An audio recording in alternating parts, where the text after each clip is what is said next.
다시 살아나시며 하늘에 올라가신 능하신 하나님은 변에 앉아 계시다가 저리로서 사는 자와 죽은 자를 심판하러 오시리라. 성령을 믿사오며 거룩한 공에 막히는 것과 서로 교통하는 것과 죄를 사하여 주시는 것과 몸이 다시 사는 것과 영원히 사는 것을 믿사오나이다. 아멘. 149장 찬송 드리겠습니다. 149장.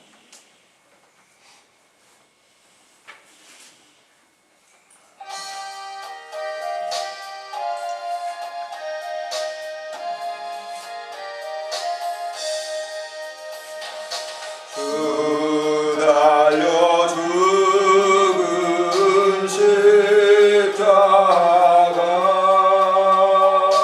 우리가 생각할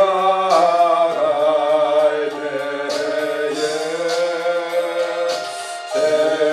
세상에 속한 욕심을 헛된 줄 알고 버리네.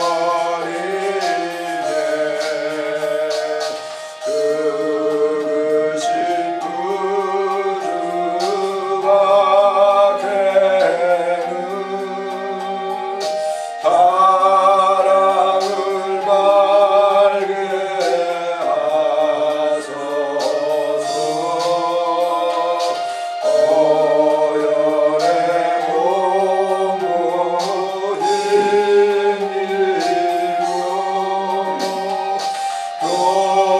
교만한 마음을 버리네. 목 박힌 손발 보니 근자리 나타나셨네.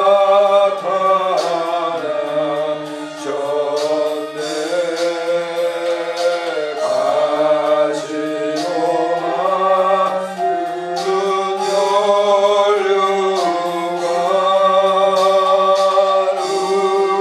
우리를 위해 쓰셨네. 온 세상 만물 가져도 은혜 못 따라가겠네. 놀라운 사랑 받은 나 몸으로 재물 삼겠네. 아멘.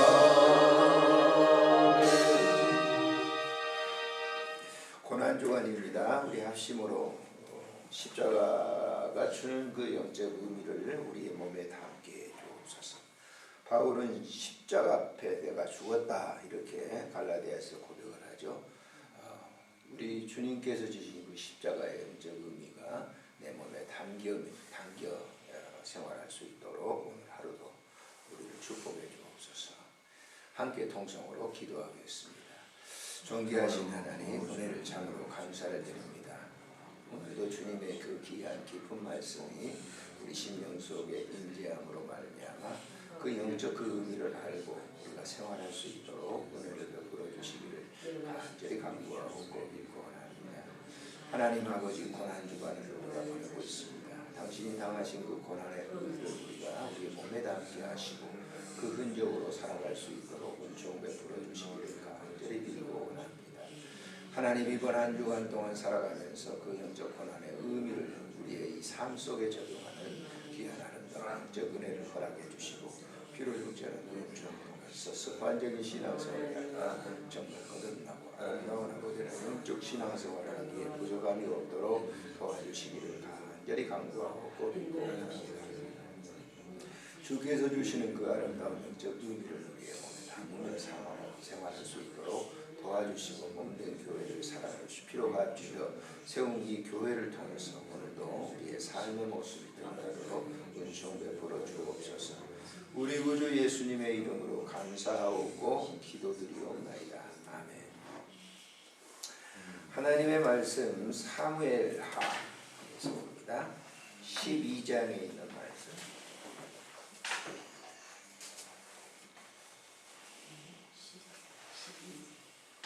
사무엘하 12장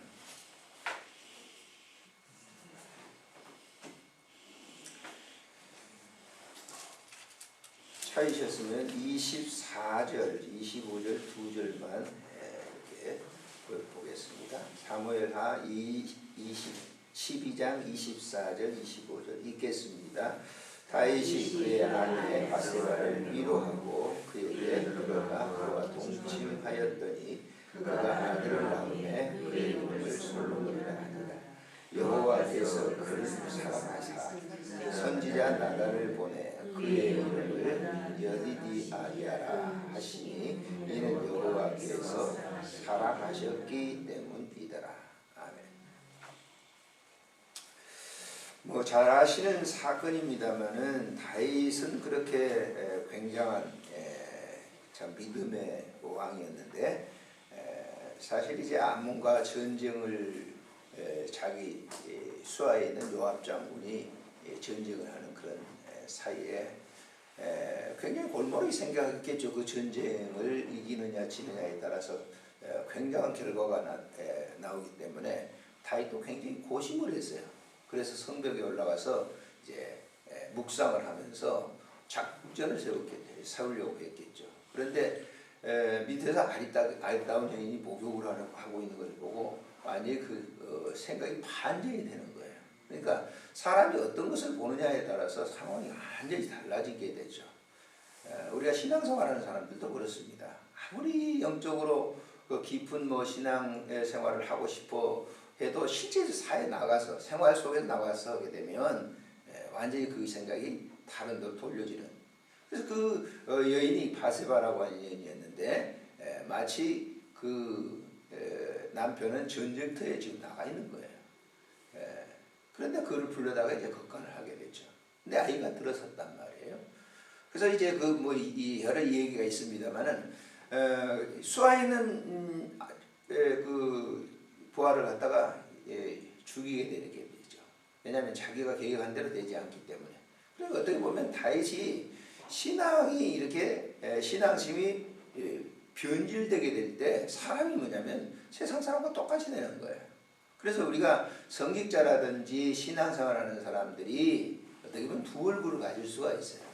그런 우리가 소설들도 보면 야누스의 두 얼굴이라든지 치킬 박사 하이드라든지 이런 것들이 사람의 면모 속에는 다 누구든지 갖추고 있어요. 나는 안 그래. 나는 뭐 전혀 내가 성직자인데 뭐 그렇지 않아요.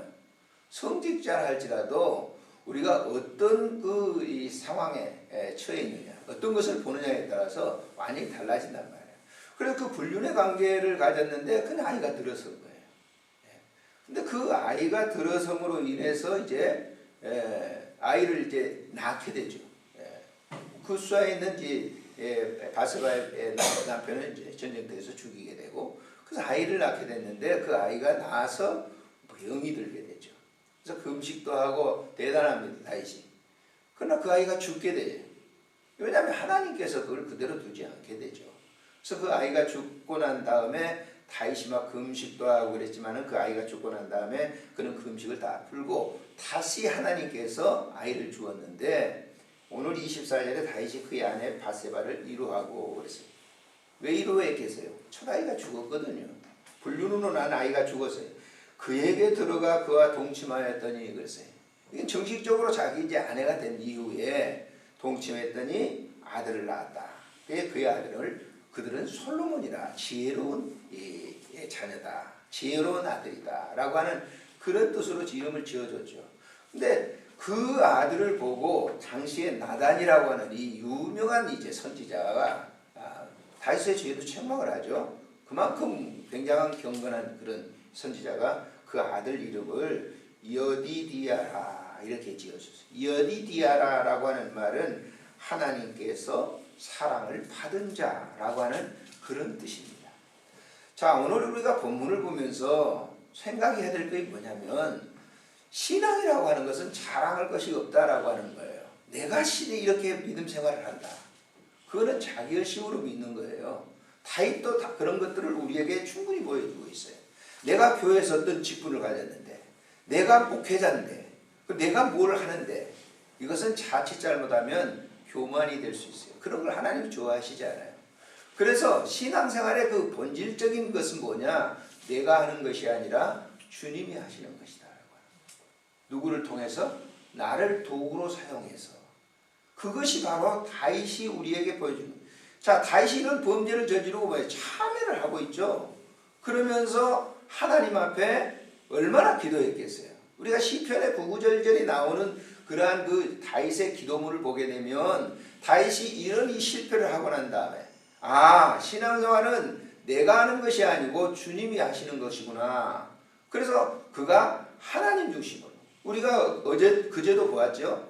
법궤를 옮길 만큼 그렇게 믿음이 특심했던 다윗이지만 이런 이 실수를 우리에게 보여주는 것은 신앙생활은 내가 하는 것이 아니다. 그러니까 우리가 이런 눈으로 이 성경의 인물들을 전부 살펴보면 그렇다. 신앙생활은 내가 하는 게 아니라 주님이 하신다라고 하는 거예요. 그래서 바울 사도가 그 얘기를 한 게 바로 이제 고난중환입니다마는 내가 십자가에 못 박혀 죽었나니 그런즉 이제는 내가 산 것이 아니. 이 말이 무슨 얘기죠? 내가 복음을 전하는 게 아니라는 거예요. 주님 당신께서 하시는 일이라는 거예요. 나는 그의 도구다라고 하는 거예요. 여러 번 제가 말씀을 드렸지만은 봉사, 우리가 이 호스피스 나가서 하는 거 1년은 쉽게 할 수 있어요. 그러나 장기적으로 한다고 하는 것은 굉장히 어려운 일입니다. 그래도 어떤 분이 전화해가지고 목사님 거기서 무슨 사례를 받고 있어? 그러더라고. 예? 사례를 받고 하는 줄 아는가 봐요. 호스피스 병동에 나가서 주일날 예배 드리고 그러면 교회에서 사례금 주는 것처럼 사례 주는 줄 알아요. 사례 안 줘요. 우리 조 목사님도 그러시더라고. 거기서 사례 얼마 받으신 줄 아는가. 지난번에 그 이혜자 권사님 때 얘기를 나눴거든요. 사례 안 줘요. 그러면 그런 일을 하는 걸 왜 그렇게 하냐 그거야. 예? 은퇴도 하고 뭐 생활비도 필요할 텐데. 그러나 그거를 위해서 제가 무슨 보수를 받고 뭐 그러기 위해서 한다고 하는 것은 그건 주님이 하는 게 아니에요. 자기가 하는 것이지. 뭐가 생기니까, 폐가 생기니까 일을 하는 거. 그건 옳지 않는 거예요, 사실. 그래서 우리들이 바울 사도가 사역의 현장 가서 어떤 교회는 사례를 이렇게 바울에게 주었죠. 근데 바울을 위해서, 바울로 먹고 살고 뭐 하기 위해서 그런 게 아니라 바울이 복음을 전하기 위해서 에베소 교회나 빌립보 교회나 사례를 보냈던 것이 있어요. 바울이 로마 감옥에서 복음을 전하고 있었을 때 뭐예요? 로마 정부에서 뭘 거기에 지원해 준 게 아니었어요. 빌립보 교회, 에베소 교회가 선교 지원을 해 준 거예요. 뭐 하라고? 거기서 복음을 전하라고. 그래서 우리가 이건 목회자뿐만 아니라 성도들도 마찬가지입니다. 우리가 직장에서 나가서 내가 그리스도인으로서 살아가는 이 삶의 모습은 내가 하는 게 아니고 내가 하는 것을 막 감춰요. 기독교인이 됐다 안 됐다 감춰요. 그러나 그렇지 않아요. 내가 하는 것, 제 주님이 하시는 것은 그 현장에서 지혜를 주어서 하나님의 자녀로서의 삶을 그들에게 보여주는 것이죠. 그러니까 굉장히 그 시일이 좀 오래 갑니다. 단시일에 되는 게 아니에요. 사람들이 그를 보고 저분은 그리스도인이야, 저분은 하나님의 자녀야 라고 인정하는 것은 그 단시일에 그냥 몇 시간 내에 며칠 만에 몇 년 만에 그렇게 되는 게 아니에요. 오랫동안 보면서 그가 진실한 저는 그리스도인이었다라고 하는 그런 칭찬을 우리가 칭찬이라면 좀 이상하지만은 그런 말을 듣게 되는 거예요. 안디옥 교회가 보세요. 거기에 첫 그리스도인이라고 하는 저들을 그리스도인이라 하더라라고 하는 이 말은 그냥 되는 게 아니란 말이에요. 그들 속에 주님이 일하시는 것을 사람들이 보고 그를 그리스도인이구나, 저는 그리스도다라고 하는 그런 영적 의미를 우리에게 보여준다라고 하는 것이죠.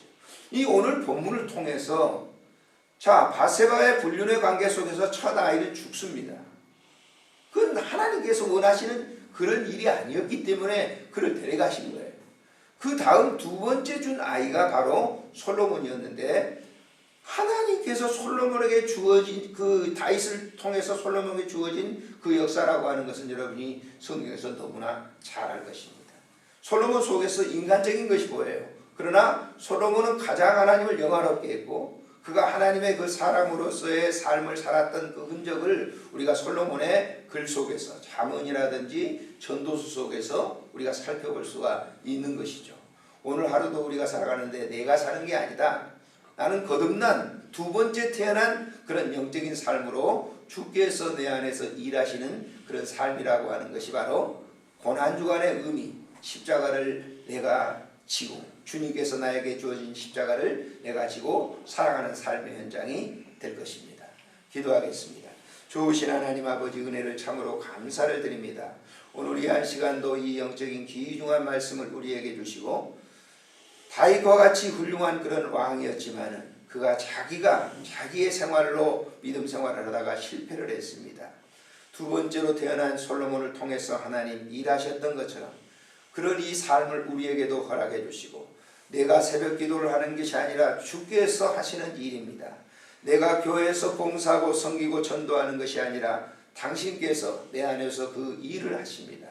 오늘도 이 새벽에 주의 종에게 이 말씀을 주시는 것은 이 주의 종이 그 말씀이 생각나서 하는 것이 아니라 당신께서 하시고자 하는 일을 이 새벽에도 우리에게 주시는 말씀인 것을 알고 우리의 삶 속에 주님이 늘 일하시는 것을 느끼며 감사하며 하루를 살아가도록 은혜를 베풀어 주옵소서. 고난의 의미를 우리의 몸속에 담게 하시고 그 삶의 흔적을 통해서 하나님께 영광을 돌리는 거룩한 삶이 되도록 은혜 베풀어 주옵소서. 우리 드림교회 모든 성도들에게도 동일한 그런 은혜를 베풀어 주옵소서. 우리 구주 예수님의 이름으로 감사하옵고 기도드리옵나이다. 아멘. 하늘에 계신 우리 아버지 이름이 거룩히 여김을 받으시오며 나라의 임하옵시며 뜻이 하늘에서 이루어진 것 같이 땅에서도 이루어지이다. 오늘 우리에게 일용할 양식을 주옵시고 우리가 우리에게 죄진 자를 사해 준 것 같이 우리 죄를 사해 주옵시고 우리를 시험에 들게 하지 마